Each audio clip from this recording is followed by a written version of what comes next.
हमारे पास आता है पीपी का सेकंड लेक्चर। ठीक है, पीपी का सेकंड लेक्चर हमारे पास आता है। इसमें हम लोग पढ़ते हैं कि what is the basic believe in plant pathology. Plant pathology में एक बेसिक बिलीव क्या है। ठीक है, एक डिजीज़ ट्रायंगल होता है प्लांट पैथोलॉजी के अंदर। हमने एक डिजीज़ ट्रायंगल पढ़ा है, जो एक साइंटिस्ट था स्टीवन, उसने 1960 में ये डिजीज़ ट्रायंगल हमारे सामने रखा था। अब ये डिजीज़ ट्रायंगल क्या है कि डिजीज़ तब कॉज होता है जब होस्ट, पैथोजन और एनवायरनमेंट तीनों इस ट्रायंगल के ऊपर एग्जिस्ट करते हैं।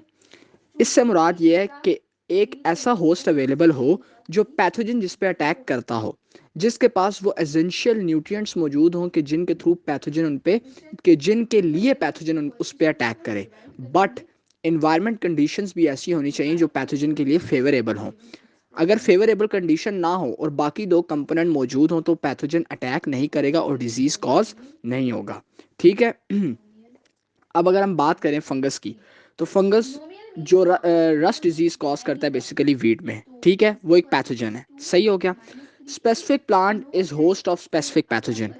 कोई एक स्पेसिफिक प्लांट, अब जिस तरह हमने फील्ड के अंदर जब हम गए थे कून फार्म, तो वहाँ जाके हमने देखा था कि सिट्रस प्लांट के ऊपर सिट्रस कैंकर डिजीज़ था। तो सिट्रस कैंकर डिजीज़ जो है वो एक स्पेसिफिक सिट्रस के लिए है, वो वीट के ऊपर नहीं आ सकता। दैट्स वाई जो रस्ट डिजीज़ है वो वीट के लिए, वो सिट्रस के ऊपर नहीं आएगा। तो the host when susceptible is attack by disease. Host जब ससेप्टेबल होगा तो डिजीज़ उसके ऊपर अटैक कर जाएगा। यही डिजीज ट्रायंगल हमें बता रहा है कि पैथोजन होस्ट के ऊपर अटैक करेगा, बट होस्ट उसको एक्सेप्ट करेगा, तभी एक्सेप्ट करेगा जब होस्ट ससेप्टेबल होगा। अगर होस्ट रेजिस्टेंट है तो पैथोजन उसके ऊपर अटैक नहीं कर पाएगा और डिजीज कॉज नहीं हो सकेगा। ठीक है। Pathogen when cause disease is called virulent. Pathogen, अब विरुलेंट क्या होता है? विरुलेंट होता है the degree of pathogen to cause disease. Degree mean शिद्दत, कि पैथोजन किस तरह से डिजीज कॉज करता है, कितनी शिद्दत से करता है। पैथोजन जब डिजीज कॉज कर देता है ना तो उसको विरुलेंट कहते हैं। ठीक है, otherwise it is called avirulent. And we know when किसी भी वर्ड के पीछे ए आए तो उसका मतलब होता है एंटी। ठीक है, मीन्स नो। सही है। Every pathogen has minimum, maximum and optimum temperature limit. अब यहाँ पर एनवायरनमेंट की बात हो रही है। इसी डिजीज ट्रायंगल को अगर मद्देनजर रखा जाए तो देखो, पैथोजन है, पैथोजन होस्ट पे अटैक कर रहा है। किस होस्ट पे अटैक कर रहा है? जो होस्ट ससेप्टेबल है। ठीक है, और किस टेम्परेचर में, किस इन्वायरमेंट में अटैक करे, क्योंकि environment, temperature is a component of environment. तो कैसे इन्वायरमेंट में, कि वो इन्वायरमेंट उसके लिए ऑप्टिमम होना चाहिए, मींस उसमें ऑप्टिमम कंडीशंस होनी चाहिए, ऑप्टिमम टेम्परेचर, ह्यूमिडिटी। मींस ये हर पैथोजन जो है ना उसकी एक लिमिट होती है, किसी की मिनिमम होती है, किसी की मैक्सिमम होती है। ये हर पैथोजन पे वेरी करता है, क्रॉप पे वेरी करता है। ठीक है। फिर उसके बाद environmental condition are those which are optimum for pathogen growth. वही बात जो मैंने ऊपर अभी बता दी। ठीक है, अब ये सब तो हो गया। सही है। एक और बात यहाँ पर आती है डिजीज पैरामिड की। ठीक है, कि डिजीज पैरामिड क्या है। बेसिकली हम लोगों ने अभी तक जो पढ़ा है और पढ़ते आए हैं और पिछले सेमेस्टर में भी पढ़ा है कि होस्ट, पैथोजन और एनवायरनमेंट, ये तीन चीज़ें डिजीज ट्रायंगल में एग्जिस्ट करती हैं जो डिजीज कॉज करती हैं। ठीक है। नाउ हम डिजीज पैरामिड पढ़ते हैं कि जिसमें होस्ट है, पैथोजन है, एनवायरनमेंट है, कंडीशंस वही तीनों है, बट यहाँ पर एक नई चीज़ है, वो है vector.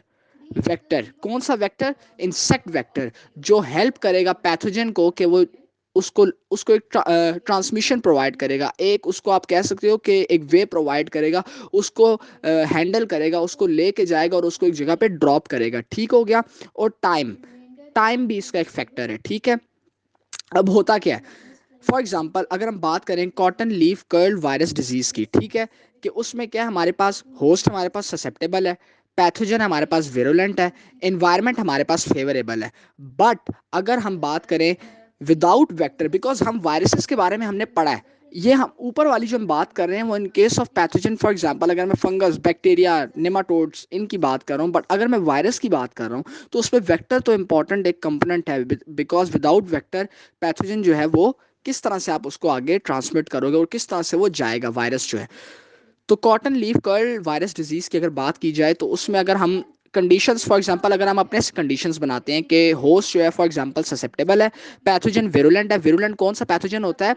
Which has the ability to cause disease. ठीक है। और एनवायरनमेंट जो है वो फेवरेबल है, मीन्स के टेम्परेचर, ह्यूमिडिटी, ये सारी कंडीशंस जो हैं ये फेवरेबल है। बट वेक्टर नहीं है। अगर वेक्टर कौन सा, अब कॉटन में बेसिकली जो कॉटन लीफ कर्ल वायरस जो है डिजीज, इसमें जो ये वेक्टर होता है वो वाइट फ्लाई होता है। वाइट फ्लाई बेसिकली इंसेक्ट है, इस वेक्टर के थ्रू ये वायरस जो है ये स्प्रेड होता है, आगे जाता है, ट्रांसमिशन होती है इसकी।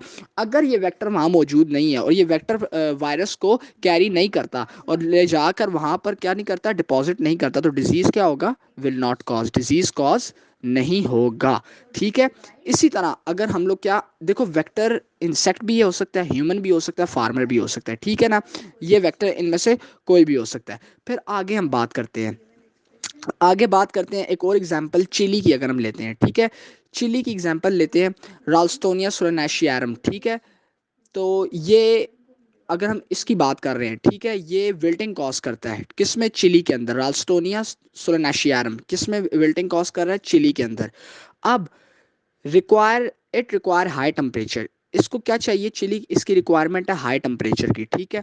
अब इसकी रिक्वायरमेंट है हाई टेम्परेचर, तो हम लोग क्या कर सकते हैं, हम लोग अगर एनवायरनमेंट कंडीशंस को कंट्रोल कर लें, लाइक अगर देखो टेम्परेचर उसको हाई रिक्वायर है, तो हम ज़मीन को मॉइस्ट रखें, हम उसको ज़मीन को मॉइस्ट रखेंगे तो उसके जो टेम्परेचर है वो हाई के बजाय लो जाएगा।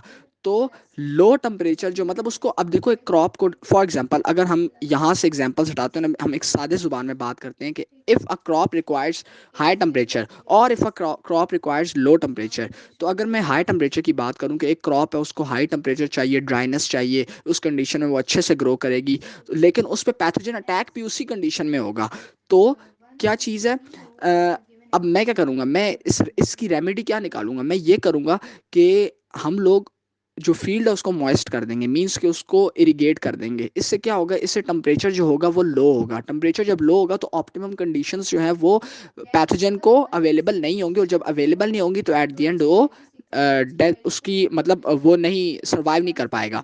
बाय कंट्रोलिंग वेक्टर, वेक्टर को कंट्रोल करने से भी डिजीज को कंट्रोल किया जा सकता है। डिजीज ट्रायंगल देखो, एक और बात है यहाँ पे कि disease triangle is not applicable on humans and animals. Human और एनिमल पैथोलॉजी जो है ना, इस पर डिजीज ट्रायंगल जो है ये एप्लीकेबल नहीं है, because the plant can't run away from environment that is favourable, ठीक है।